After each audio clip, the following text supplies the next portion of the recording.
Gledate oddajo Klepet ob kavi. Hvaležno pozdravljeni, danes bomo govorili o vlogi očeta. V moji družbi je dr. Milan Hosta, pozdravljen, dobrodošel, butekoterapevt pa tudi filozof, ampak brez filozofiranja. Milan, koliko plenic si zamenjal? Številke ne vem.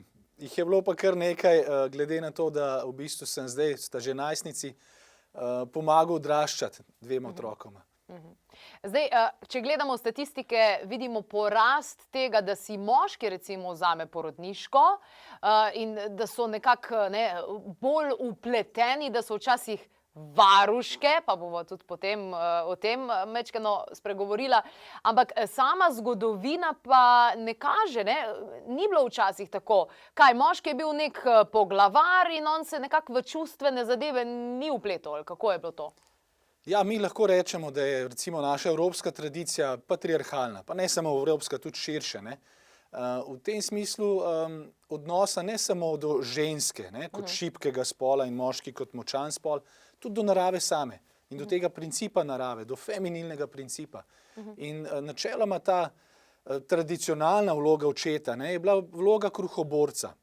Mama prevladuje doma in drži otroke skupaj in družino, oče gre pa ven po kruh, na lov, v tovarno delati in tako naprej. In ko pride domov, v bistvu tudi na račun se ugotavlja tega, ker v tem krutem svetu preživetja se je mogel tudi ponižati, delovno normo narediti in tako naprej, torej uboga druga avtoriteto na trgu dela. In ko pride domov, pa obrne zgodbo in zdaj je on doma avtoriteta, se usede na čelo mize, mama uredi, da ga čaka večerja in tako naprej, otroci poročajo, kaj je bilo, so pridni, če niso pridni, jih agresivno, tako kot njega delodajalec pač uredi, tako kot je treba, postavi red in potem pač je konec dneva. To je stara tradicionalna vloga. Stara tradicionalna vloga. In stereotip, seveda, ni bilo vedno in povsod tako.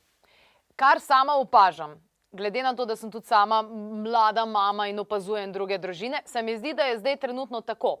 V nekaterih družinah danes še vedno tako funkcionirajo, foter je ta glavna, v mnogih drugih se pa povsem spremenilo oziroma oče postane nekako, je vpleten, menja plenice, pazi otroka svojega in tako naprej. Kaj je zdaj prav? A smo se ženske preveč emancipirale, pa so moški postali preveč softiči, pa počnejo tudi te zadeve, a bi mogli iti nazaj tradiciji, nazaj koreninam? Kaj je zdaj tisto, čemer bi mogli slediti? Ja, družina je v bistvu ena taka socialna, občutljiva socialna struktura, mikrosocialna struktura, ki ni samostojna, ampak je vpeta tudi v širšo družbo. Zato je težko reči strogo, kaj je prav, odvisno pač od vlog, ki jih člani družine igrajo in od kje prihajajo.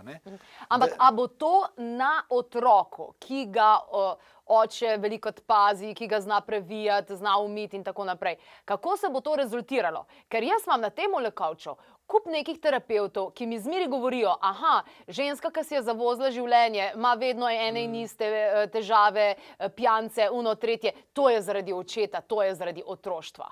Kaj se bo dejansko zgodilo z odraslo osebo, če bo oče na takšen način involved, torej vključen v samo vzgojo? Gre za dinamiko, tako da vsi oba, dajmo reči, oče in mama sva vpletena v to dinamiko, v katero zraste otrok in se socializira skozi to.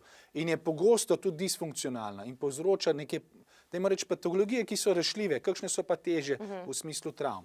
Tako da, kar se meni zdi pomembno je, da razumemo, da sta oba starša za svoj otrok z otrokom v bistvu 100% odgovorna. Ne, da je ženska 70, jaz pa 30. Ne, jaz sem z mojim otrokom 100% odgovoren, da imam z njim stik in ga podprem na ta način, kot ga kot oče, moški in starš lahko. In mama z druge strani enako. Torej je prav, da oče pomaga? Ne, nič ne pomaga, to je moj otrok. Jaz sem za njega 100% odgovoren, jaz ne pomagam mami. So pa stvari, ki so pa v podporo pač okolju družinskemu, v katerem otrok raste, pa tiste, v katerih se pa treba dogovarjati. Tam se pa lahko deli in tam v bistvu na nek način je lahko mama v prednosti pri nekaterih bolj, dajmo reči, gospodinjskih delih lahko, kot rečeno, ne, ker je nas socialna struktura tako vodi skozi generacije že, ne, in ima mama prednost pri nekih domačih opravilih ali pa premoč. Oče ima pa premoč pri vzdrževanju zunanjem. Zato, ker tudi družba še vedno ceni, tudi plače so više pri moških, ne, in je to pa potem lahko dogovor. Dajmo kot družina se deva dogovoriti, kako bomo pravzaprav z najmanj napora dosegali najboljše možno blaginjo v naši družini. Tam pa pride do delitve dela in vlog in tam pa ni problema. Če reče recimo oče, se jaz pa tudi lahko vzamem 3 tedne porodniškega dopusta, pa ta čas, ne, ki je zdaj, ki ga imam več, nameniva temu in temu. In na ta način v bistvu si potem deliva vloge. Tudi recimo, če mama skrbi za to, za recimo zobozdravnika in druge naloge, ki so, ne, mogoče zaradi enega čuta, ki je ta bolj feminilen, ta boljša občutljivost. Oče mogoče skrbi pa za to, da ne vem, pelje otroke v park, ne vem, na kakšne predstave, kamorkoli, ali pa kakšne take stvari, ne. Ta zunanji svet, ali pa za kakšne športne aktivnosti, malo bolj adrenalinske, kamor pa mama prav, ne, meni se pa to ne zdi v redu, ali pa je nevarno, očetu pa ni. In oče tam prevzame vodstvo. Ne? Nekje sem slišala, da recimo mora biti nujno oče tisti, ki, ne vem, otroka nauči voziti kolo in take stvari, zaradi tega, ker oče s tem predstavlja nek občutek varnosti in da če tukaj podremo te zadeve, da se preveč ženska vmešava, da ne bo v redu kasneje. Jaz ne bi tukaj ločil po spolu. Ne? Gre dejansko morda za tisto, kot rečeno, ko si lepo rekla, za varnost, ne, in na nek način ženska potrebuje varnost. To je dejstvo, ne, da dobro funkcionira. In to varnost v bistvu priskrbi ta maskulini princip, ki ga imata oba spola v sebi. Zato jaz ne vidim težav, zakaj ne bi mama učila otroka kolo voziti. Ne. Zanimivo. Tudi naš gost Milan Možina je govoril o tem, kako so pa potem vloge recimo razdeljene v istospolnih partnerstvih. Poglejmo to, kasneje pa še več o tem tudi, kako se partnerja med sabo kličeta in kako ima mama včasih 2 otroka, pa samo enega dobi. Istospolnost v drugi polovici 20. stoletja prinese, to je v 70. letih se je ta stvar depatologizirala, ne, to se pravi, da istospolnost je danes sprejeta kot običajna variacija v tej naši raznolikosti človeški, je prinesla veliko k demokratizaciji odnosov. Ravno tukaj, ne tako na področju spolnosti, partnerstva, ne samo na področju starševstva, se kaže, ne, kako sam po sebi biološki spol še nič ne pomeni. Ne, zelo pomembno je ta družbeni spol, to se pravi, s čem se jaz identificiram, a ne, čemu pripisujem moškost in ženskost, to ni biološko dano, to niso geni mi dali, ampak predvsem preko vzgoje, preko družbenih vplivov.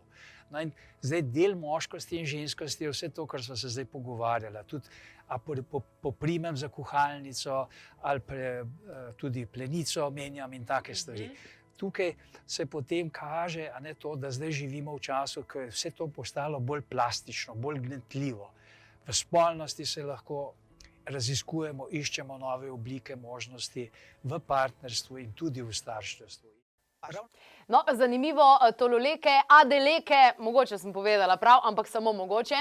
Skratka, Nigerika, ki je začela poučevati moške o tem, kako morajo skrbeti za novorojenčke. To je precej frišno pri njih. Tradicionalno so imeli prej tako, da zadeve se odvijajo. V moji družbi pa je danes krasen gost, ki mi bo zaupal tudi tole. Velikokrat opažam, da mami in oči, ne, starša postaneta in se potem tudi ona dva tako kličeta. Se pravi, ni več partner pa po imenu, ampak je ati. Ja, ati, boš to zrihto, v tem smislu. Zdaj pustimo to, da mogoče to ni najbolj privlačno, ne, ampak kaj se dejansko s tem zgodi? Kako pomembno je, da oče ni sam oče, da je tudi partner in da mama ni sam mama, da je tudi partnerka? To drugo se mi zdi ena od pomembnih stvari, da znamo ohraniti. Ne. Torej, prva družina, prvi korak v družino je partnerstvo. Ne. In ta naj se ohranja. Tudi ko v bistvu pride otrok v to družino, ne, še vedno so midva partnerja. In še vedno v bistvu je med nama pač nek odnos, ki ni odnos do otroka. in ga je treba ohranjati. Ne. Zato recimo meni ni blizu, ne, in verjamem, da lahko vpliva tudi nezavedno potem na samo dinamiko. Če bi me žena klicala oči, ker nisem njen oče. Ne? In na ta način lahko nezavedno, ne? In pa tudi v razmerju do otroka, če izraven in to sliši, se pravi postavlja, meni je oče, ampak tudi moji mami je on oče, če ga tako kliče. Ne? In to lahko vdre v bistvu eno tako zdravo dinamiko družine. Se pravi, mislim, da je kar prav, da ohranimo te svoje vloge. Partnerstvo je partnerstvo, starševstvo je pa starševstvo in to je ločeno. Ne? Seveda se pa pretaka v bistvu. Jaz imam en primer, če lahko delim osebno, ne? Na katerega me je v bistvu žena opozorila. Ta prav čas, bom jaz rekel, ne? Ker lahko bi, da bi se razvil še kakšno drugačno v bistvu dinamiko. Jaz sem se nekje v svojem najstništvu zaklel, da bom dober oče, ker je meni oče zgodaj umrl. Ne? In ne vem, koliko časa bom, ko bom dober. In se mi vozimo kot družinca mlada, nekam gremo na izlet in v zadnjih hčerkica, mislim, da je bila par let stara, oči. Midva se pa pogovarjava z ženo spredaj. Ne? In jaz se takoj obrnem, se pravi prekinem, ne, pogovor z ženo, se obrnem nazaj, kaj bi rada, draga moja, ne, Miška in tako naprej, otrok. In me gleda žena pa pravi, Milana, vidiš, kaj si zdaj naredil. Ja, z otrokom sem, ne, želim poskrbeti za njega. Prav, ne, mene si dal takoj na stran. In to je ta dinamika, ne, recimo med drugim tudi, ne. Se pravi, jaz imam ta svoj prostor s svojim partnerjem. Ti si moj mož, ti si moj partner. In zdaj otrok, s katerim je čisto vse v redu, ni ne lačen, ne žeja, ne pokakan, vdre noter v najino dinamiko. Čas je že, da otrok tudi se nauči, počakaj, da se midva pogovoriva, zdaj pa ti dobiš prostor. Ne? Tako da to je tista dinamika, kjer vsako družini dobi svoj prostor. In hvala Bogu je tudi žena iz stroke in me je takoj na to je zaznala te stvari, ne? In se je postavila zase. Ker recimo v tem primeru, če nekdo prihaja z enim takim nahrbtnikom, da ima tako reč kot jaz, in z neko zaobljubo, ne? Jaz bom v bistvu dober oče, kakšen partner boš pa?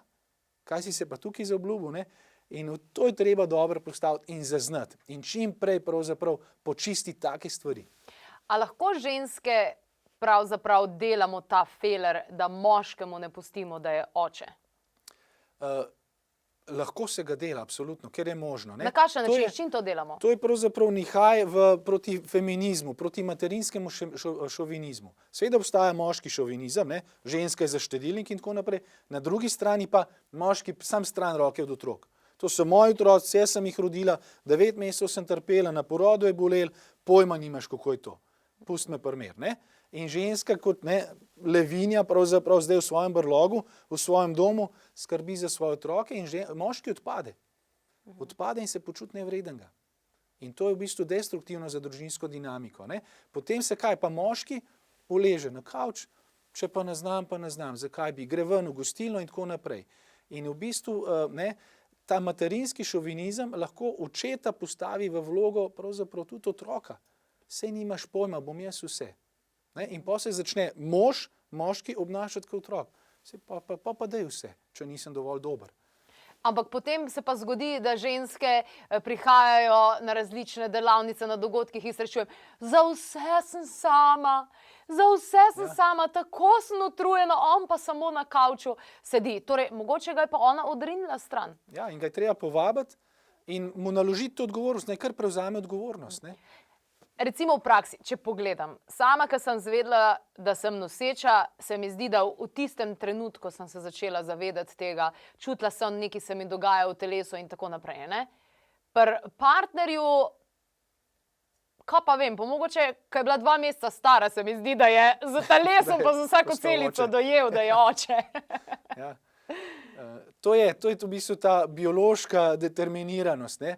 Se mi zdi, da ženske postanete mame z oploditvijo, ko se začne, ko je test pozitiven v tem smislu.